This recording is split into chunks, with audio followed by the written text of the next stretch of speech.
Está escrito assim, versículo 14: Segui a paz com todos e a santificação, sem a qual ninguém verá o Senhor. Segui a paz com todos e a santificação, sem a qual ninguém verá o Senhor. Tome seu assento, por gentileza. Me presta a sua atenção para que possamos compreender e entender o que Deus tem para falar com a gente. Nós lemos um versículo inserido na carta aos Hebreus. Carta esta muito importante para aqueles que se decidiram por Cristo e decidiram viver o santo Evangelho. É a partir dessa carta que nós temos alguns versículos que compõem as doutrinas da nossa fé. É uma carta de muita relevância, dentre tantas cartas escritas no Novo Testamento. Não obstante a importância dessa carta, existe uma discussão teológica até os dias de hoje para saber a verdadeira autoria. Uns atribuem a autoria desta carta ao apóstolo Paulo, que foi o maior escritor do Novo Testamento, sendo 13 cartas totalmente inspiradas pelo Espírito Santo. Um homem que recebeu de Deus uma sabedoria admirável.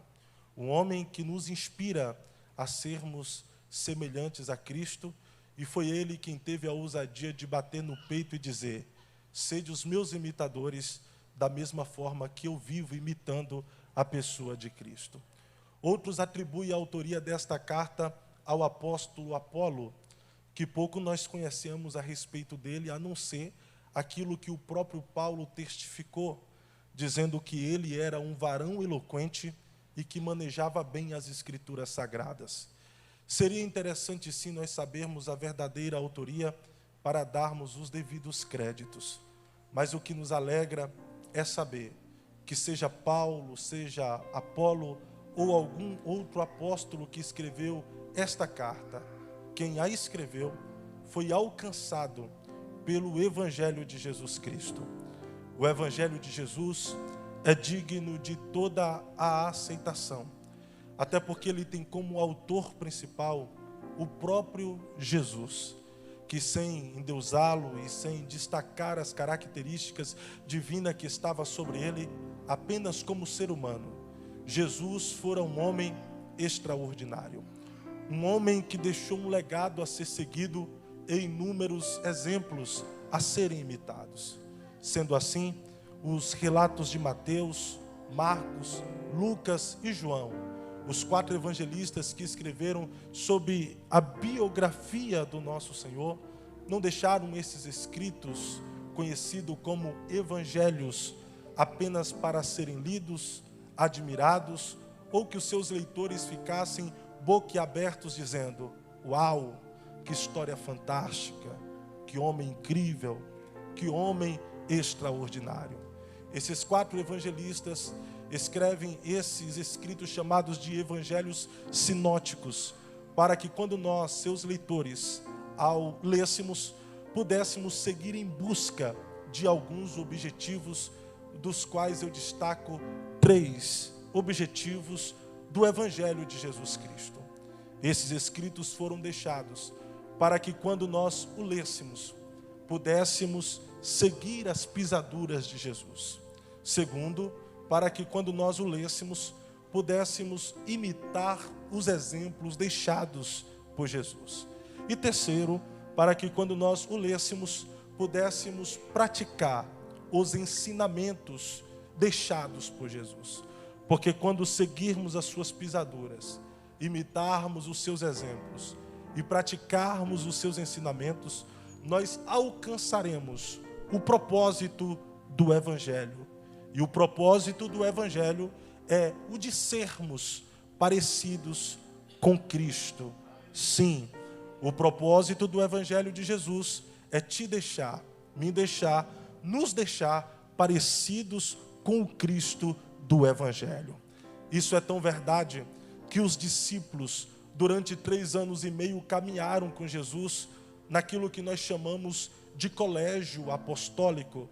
E eles compreenderam isto, que o propósito deles caminharem, estarem vivendo com Cristo, eram eles ficarem parecidos com Cristo.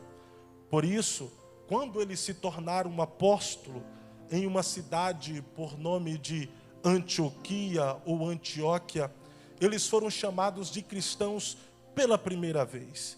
Vale a pena ressaltar aqui, não foi a igreja primitiva que se auto-intitulou como cristã. Também não foram os apóstolos que se autodenominaram como cristãos, mas foi a sociedade ímpia, pecadora de Antioquia, que ao observar os apóstolos, fizeram eles chegar a esta conclusão que os apóstolos eram cristãos. A palavra cristão, em seu original, significa pequeno Cristo, ou miniatura de Cristo.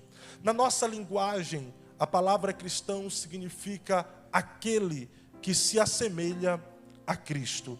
Isto quer dizer que quando a sociedade de Antioquia observou o comportamento dos apóstolos, a forma como eles falavam, a sociedade chegou à conclusão dizendo: observe bem como esses homens falam.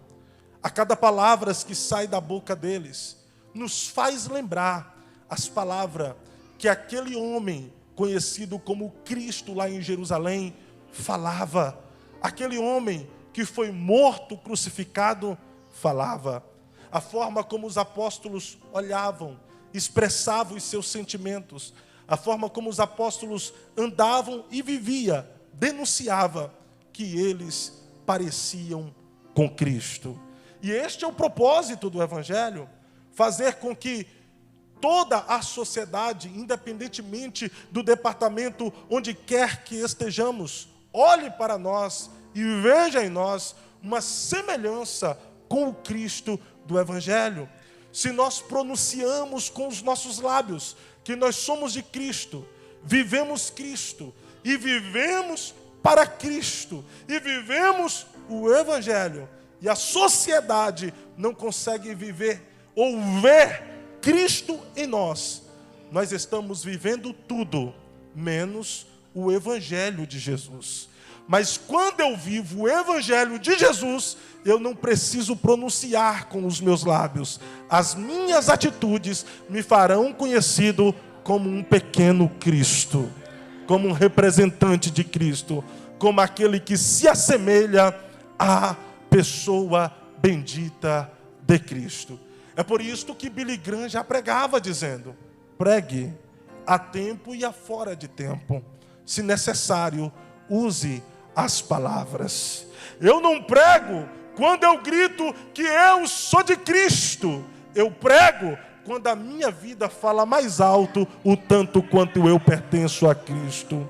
Eu não prego quando eu chego em praça pública dizendo eu sou cristão, mas eu prego quando a sociedade vê em mim um caráter semelhante ao de Cristo. Mas ser cristão é desafiador. Ser cristão foi um chamado de Deus feito para nós, porque não foi nós que o escolhemos, mas foi Ele quem nos escolheu. É um chamado desafiador. E todos aqueles que se decidiram a aceitar esse chamado, essa vocação para ser cristão, entrar em um campo de batalha, em um campo de guerra, em um combate sem saber. O fato de você ser cristão, você já entra em um campo de batalha para lutar contra inimigos invisíveis, porém real. No mínimo, 3 inimigos nós temos porque nós somos cristãos. Primeiro, nós temos os inimigos espirituais, conhecidas e revelado pelo apóstolo Paulo como hostes espirituais da maldade. Segundo inimigo que nós temos, porque nós somos cristãos, o sistema deste mundo, que também é regido pelo príncipe deste século. E terceiro inimigo que nós temos, nós mesmos, as nossas vontades e os nossos desejos. Por saber que o chamado para ser cristão seria desafiador, o autor que escreveu a carta aos Hebreus, no capítulo de número 12, ele exorta aos irmãos a permanecer na fé e na santificação. Porque ele sabia que haveria intempéries, contrariedades, tentações, perseguições. Ele sabia que na vida cristã haveria espinhos em meio às rosas que nos faria sangrar. Ele sabia que haveria adversidades, contrariedades, vicissitudes existenciais que faria muitos pararem, muitos desistirem, muitos abandonarem e deixarem a fé. Outros se apostatariam da fé. E por saber que muitos abandonariam a fé, o autor está escrevendo no capítulo de número 12, incentivando os irmãos a permanecer na fé. Se ele estivesse pregando aqui para nós, ele estaria dizendo para alguém: está fraco? Mesmo fraco, permaneça na fé. Caiu? Mesmo caído, permaneça na fé naquele que tem o poder de te colocar de pé. Está desanimado? Permaneça na fé. Está desmotivado? Permaneça na fé. Está sendo perseguido? Permaneça na fé. Está sendo tentado? Permaneça na fé. Está sendo incompreendido, rejeitado, desprezado? Permaneça na fé. Está encontrando dificuldades para seguir a caminhada cristã? Permaneça na fé. Não deixe que as circunstâncias mude a tua fé, mas use a fé que Deus te deu para mudar todas e quaisquer circunstâncias. Eu gostei dessa e eu vou de novo. Não são as situações adversas que nos cercam que devem ter o poder para mudar a tua fé, mas é a fé que Deus te deu,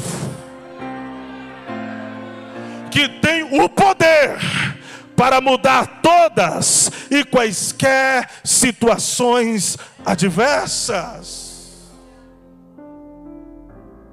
Mas o teor da mensagem do capítulo de número 12, que o autor quer nos deixar é de fato no versículo de número 14, que ele traz a exortação à santidade. Quando ele diz no versículo de número 14, segui a paz com todos. Não é com alguns, é com todos. E a santificação, sem a qual ninguém verá o Senhor. Aqui nós temos uma afirmação que há possibilidade de ver ao Senhor. Mas isso só se tornará uma realidade se seguirmos o princípio de seguir a paz e a santificação. E o que é santificação? A santificação ocorreu quando lá na cruz Jesus derramou o seu sangue e nos purificou de todos os nossos pecados. Quando nós aceitamos a Cristo e recebemos e cremos no seu sacrifício, nós somos santificados.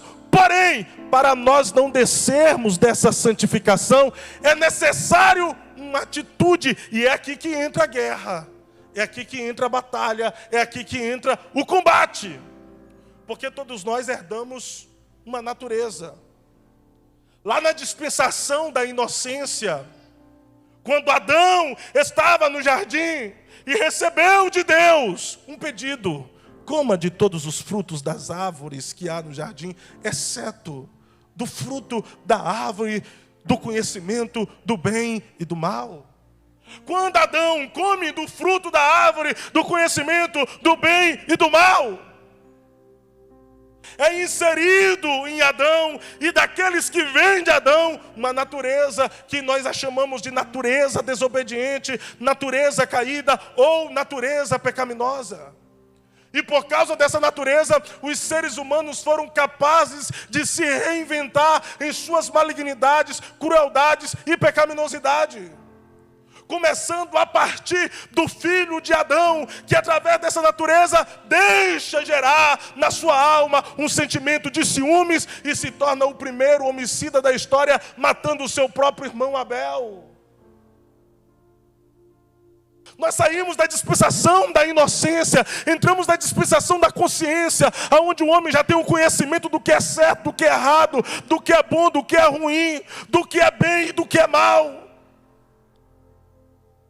Nessa dispensação da consciência, ainda que os homens tentassem viver a impureza tinha tomado conta do seu ser, a impureza tinha tomado conta da sua mente. E aí vem na época, ou na dispensação do governo humano, onde os homens estão ambiciosos. E tem alguns que têm até a ambição da síndrome luciferiana, construir um trono semelhante do Altíssimo. É por isso que Nimrod intenta no seu coração em querer construir uma torre de Babel para chegar até o céu. Nós viemos até a dispensação da lei. Na época dos juízes, quando os juízes julgavam em Israel, foi um período de densas trevas. Malignidades, crueldades, bizarrices, coisas espantosas e assustadoras aconteceram dentro de um contexto bíblico. Na verdade, se nós pudéssemos ver algum sentimento dentro dessa Bíblia aqui, em algumas passagens, se ela pudesse mostrar para nós, ela mostraria jorrando sangue. Porque teve época que os seres humanos se desumanizaram e homens se tornaram demônios. Como, por exemplo, Juízes, no capítulo de número 19, narra a história de um levita que toma como concubina uma mulher das montanhas de Efraim, de Belém de Judá. E ela está morando com ele na montanha de Efraim, mas ela comete adultério contra ele e volta para Belém de Judá. Mas este homem tinha tanto carinho, tanto amor por esta concubina, que ele atravessa, sai das montanhas de Efraim, vai até Belém de Judá para falar o coração dela, falar ao coração do pai dela. Depois de alguns dias, tentando convencê-la, tentando convencer o pai, ele consegue. Pega os seus animais, pega a concubina e está voltando para as montanhas de Efraim. Mas quando ele chega nas regiões de Gibear, estava anoitecendo, ele é abordado por um velho senhor que questiona: é de paz a sua vinda? Para onde vais e de onde vens? E ele diz: é de paz, eu venho de Belém de Judá e estou indo para as montanhas de Efraim. O Senhor diz: mas já está tarde, não é bom seguir viagem a este horário. Fique na minha casa que eu vou cuidar de você, vou cuidar dos seus animais e vou cuidar de quem está contigo. O homem tenta resistir, mas o velho senhor insiste e o homem aceita e vai para a casa deste senhor. No meio da noite, alguns vadios, é a expressão bíblica da região, bate na porta deste senhor e diz: olha, sabemos que tu tem um hóspede na sua casa, coloque-o para fora, porque nós queremos violentá-lo, nós queremos abusá-lo. E o Senhor diz: não faça tal coisa, ele é o meu hóspede, ele é o meu convidado. Eu tenho aqui uma filha virgem, e ele carrega consigo uma concubina. Peça uma das duas que nós daremos a vocês, e vocês façam o que quiser delas. Eles chegaram a um consenso e lançaram a concubina para fora, aonde aqueles homens com sangue nos olhos, seres humanos desumanizados, homens que de fato se tornaram demônios, abusou, violentou aquela mulher a noite toda. Ao amanhecer, ela estava totalmente desfalecida. E até hoje nós não sabemos a atitude deste levita, que pegou esta mulher, colocou sobre a sua cavalgadura, levou para as montanhas de Efraim. Chegando lá, a esquartejou em 12 pedaços e distribuiu para as 12 tribos. É bizarro, é assustador. Mas esta é a natureza que está inserida no ser humano, capaz de se reinventar em suas crueldades, malignidades, pecaminosidade. Nem os ungidos do Senhor, nem os separados pelo Senhor, nem aqueles que Deus chamou no ventre ficarem isentos dessa natureza. Ainda na época dos juízes, tem um homem que é o herói de Israel. As crianças diziam: quando eu crescer eu quero ser igual Sansão. As mães olhavam para as filhas e diziam: você tem que casar porque eu quero ter um genro igual a Sansão. Mas este homem, nazireu, desde o ventre, separado, escolhido, cheio do Espírito Santo, troca o que ele tinha de mais precioso por noites de prazeres. E talvez um dos versículos mais tristes que nós temos na Bíblia Sagrada está inserido no contexto da história de Sansão, quando o seu cabelo é cortado e alguém anuncia: Sansão, os filisteus estão chegando. E ele diz: como das outras vezes que eles vieram até a mim e eu quebrei todo mundo e venci, dessa vez eu vou vencer também. E aí a Bíblia diz: e não sabia Sansão que o Espírito do Senhor não estava mais sobre ele. Existe um homem na Bíblia que o próprio Deus dá testemunho dele em Salmos 89, verso 20. Deus parece que diz assim: ó, eu procurei sobre a terra, foi difícil de encontrar. Eu procurei, e foi difícil de achar. Mas quando Deus acha, ele grita no céu dizendo: eu achei a Davi, o meu servo, e com o santo óleo ungi. Deus, além de dar testemunho a respeito de Davi, depois de ter encontrado, ele dá testemunho também para Samuel, quando ele diz: Samuel, vai lá na casa de Jessé, o belemita, porque é na casa de Jessé, o belemita, que eu encontrei um rei.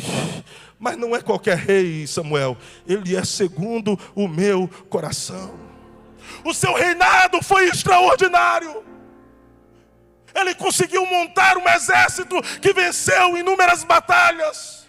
Um exército que ficou temido por todos os outros exércitos das outras nações. Mas Davi está no seu palácio, invencível, triunfante, com um exército temido.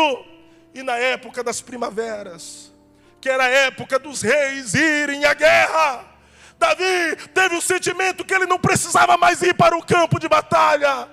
Ele diz: eu vou ficar no meu palácio porque é meu tempo de descanso. O seu exército está no campo de batalha, vencendo o inimigo. Mas Davi está no palácio, perdendo para si mesmo.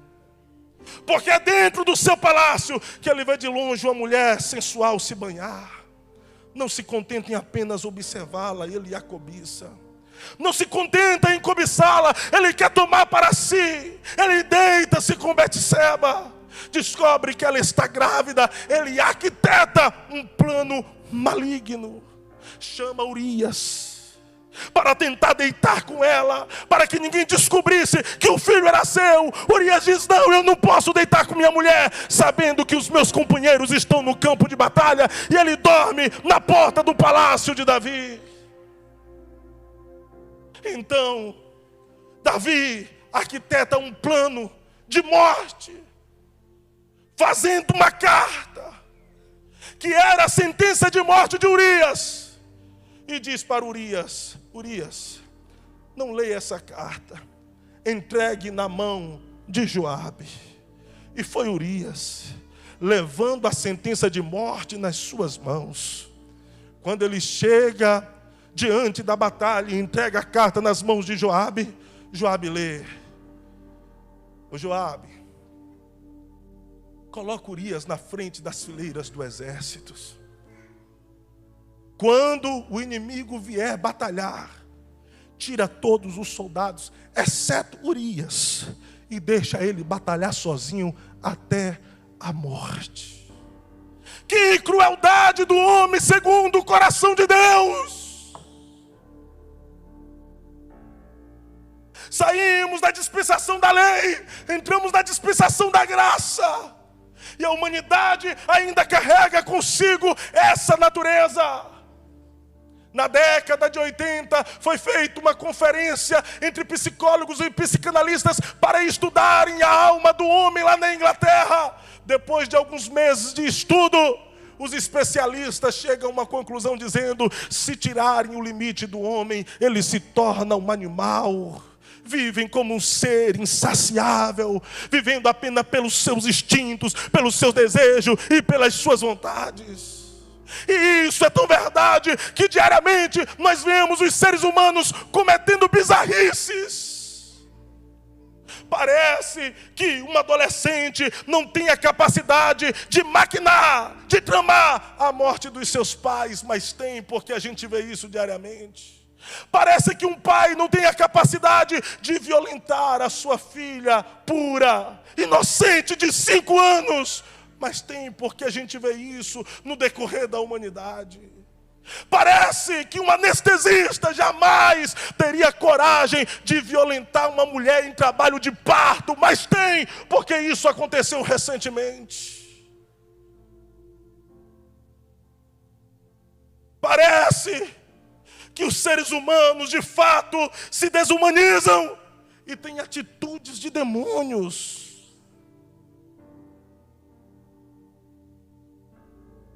E mesmo nós, sendo de Cristo, vivendo para Cristo, recebendo esta maravilhosa graça, ainda assim, somos capazes de fazermos o ilícito. Até porque essa natureza não foi aniquilada.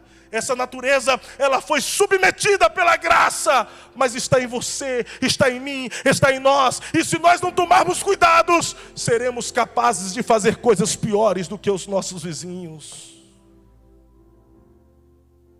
Há um tempo atrás, uma pessoa se denominada pastor colocou fogo no seu apartamento com as suas 2 filhas lá em Vitória do Espírito Santo.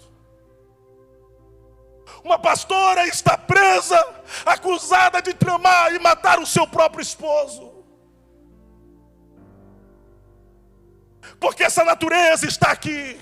E como dizia Leonardo Ravenhill, se não for a graça de Deus, nós somos capazes de fazer coisas piores do que aquela que nós apontamos, julgamos e condenamos.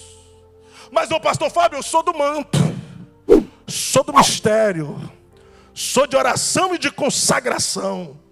Eu subo o monte, desço o monte e dou glórias a Deus. Eu tenho essa natureza e sou capaz de cometer coisas semelhantes das quais você está citando. Sim, e até piores.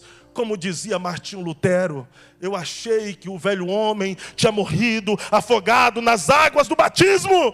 Mas eu descobri que o miserável sabia nadar e eu tenho que lutar contra ele todos os dias. Nós temos uma natureza que nos faz ser aquilo que nós não devemos ser, que nos leva a praticar aquilo que nós não devemos praticar, que nos leva a fazer aquilo que nós não devemos fazer, que nos leva a ser aquilo que nós não devemos ser. E essa natureza, se nós não a vencermos e não a dominarmos diariamente, é ela quem vai vencer o novo homem, vai dominar o novo homem e vai sobressair. É por isso que eu disse que aqui, na santificação, que entra uma guerra. Santificação não é santidade plena. Santificação é um processo que nos conduz à santidade plena. A santidade plena só se tornará uma realidade quando esse corpo corruptível for tomado pela incorruptibilidade. Mas enquanto nós estivermos nesse corpo corruptível, nós estaremos neste processo de separação, de luta, de batalha, de guerra, de dizer não, de se afastar, de lutar contra nós mesmos, de lutar contra o mundo, de lutar contra a tentação, de lutar contra o pecado, de dizer não, de se afastar, de bloquear, de não ouvir, de deixar de ver algumas coisas, porque se nós alimentarmos essa natureza, nós estamos perdidos, mas se alimentarmos o Espírito,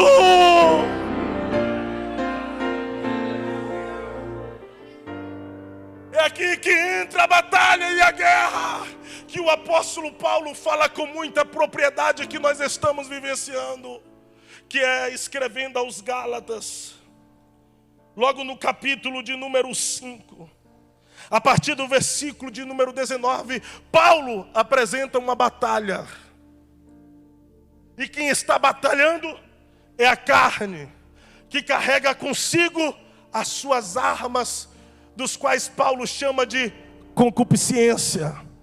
Do outro lado está o Espírito, que está com as suas armas, do qual Paulo chama de fruto. E as concupiscências da carne batalha contra o fruto do Espírito. O fruto do Espírito batalha contra a concupiscência da carne. Nós estamos em guerra. É por isso que Paulo mesmo diz que precisa se esbofetear todos os dias, para que ele não caia em contradição com as suas atitudes, naquilo que ele pronuncia, naquilo que ele fala e naquilo que ele prega. É bom ser moralista, mas melhor do que ser moralista é ter moral para falar. Olha só o que Paulo vai destacar como obras da carne, logo no versículo de número 19. Porque as obras da carne são manifestas, as quais são: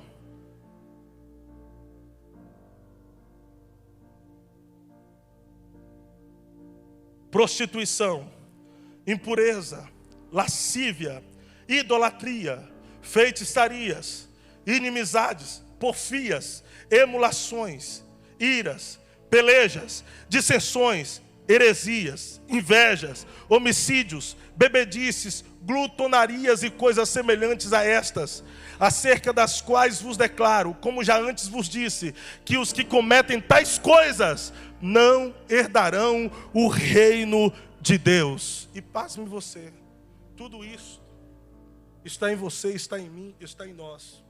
E se nós não tomarmos cuidado, somos capazes de cometer tudo isso e mais um pouco.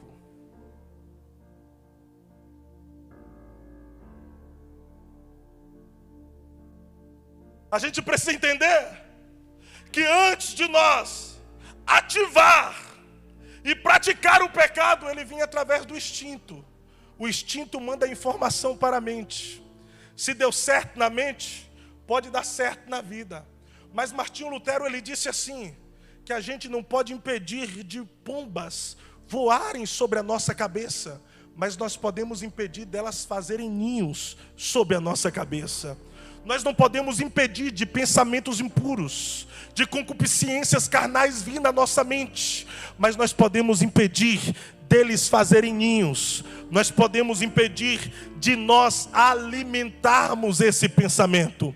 Porque se existe a concupiscência da carne batalhando de um lado, existe o ponto de equilíbrio no versículo de número 22 dizendo: mas o fruto do Espírito é amor, prazer concedido pelo Espírito Santo, paz, longanimidade, benignidade, bondade, fé, mansidão, domínio próprio, e contra estas coisas não há lei.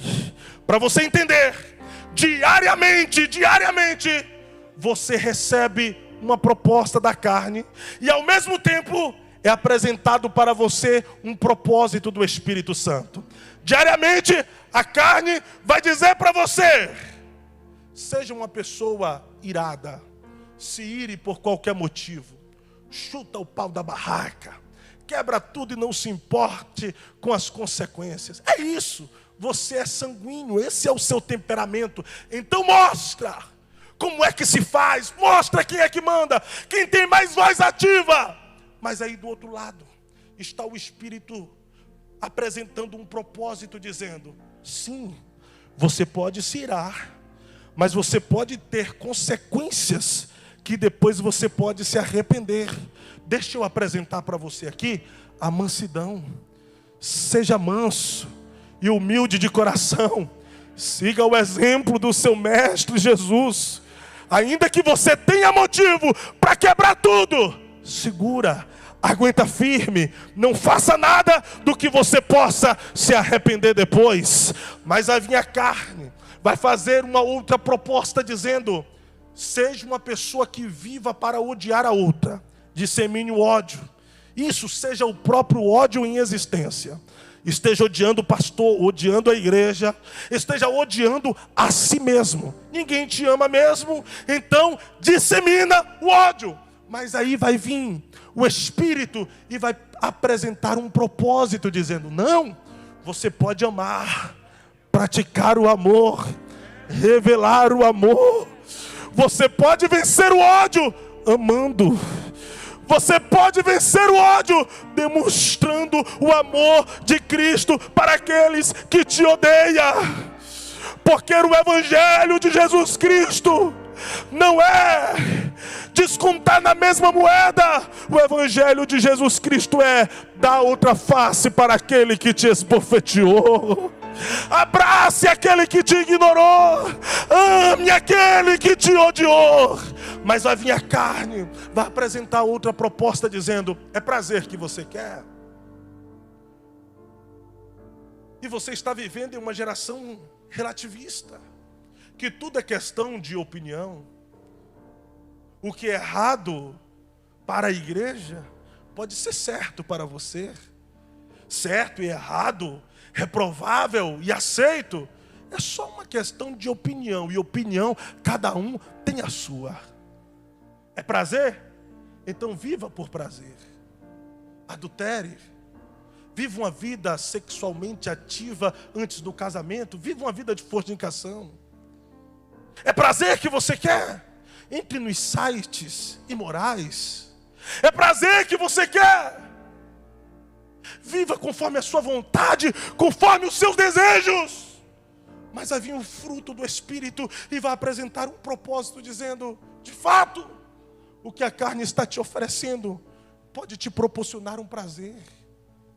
Mas talvez a carne não te apontou que esses prazeres podem ter consequência. E as consequências podem ser piores do que o prazer sentido. Deixa eu oferecer para você domínio próprio. Eu sei que a carne está pedindo. Eu sei que o seu nível de testosterona está nas alturas. Eu sei que a carência toma conta de você. Eu sei que você é seduzido, é convidado, é atraído por propostas que vai te proporcionar prazer. Mas o prazer pode ter a consequência de uma gravidez não desejada. O prazer pode ter a consequência de um ciclo vicioso, de um pecadinho de estimação e de você ser escravo das suas vontades, dos seus desejos. O prazer pode ter uma consequência destrutiva e irremediável. Receba domínio próprio. E mesmo tendo vontade, você tem a capacidade de dizer não. Porque os instintos não são mais fortes do que você. As suas vontades não são mais fortes que você. Os seus desejos não são mais fortes do que você. Deus te fez com a capacidade de você dominar as suas vontades e não as vontades dominarem você. Deus te fez com a capacidade de você dominar o seu instinto e não o seu instinto dominar você. Deus te fez com a capacidade de você dominar o pecado e não o pecado dominar você. E eu venho aqui nessa noite profética dizer para alguém que está a me ouvir: Deus não te fez escravo das suas vontades e dos seus desejos. Deus te fez senhor da sua natureza. Quem pode levantar as mãos? Porque enquanto você levanta a mão, Deus delibera sobre esta igreja poder, autoridade, força e graça para vencer as suas vontades e os seus desejos, vencer pecadinhos de estimação, ciclos viciosos, porque Deus te deu força para você dominar e não ser dominado.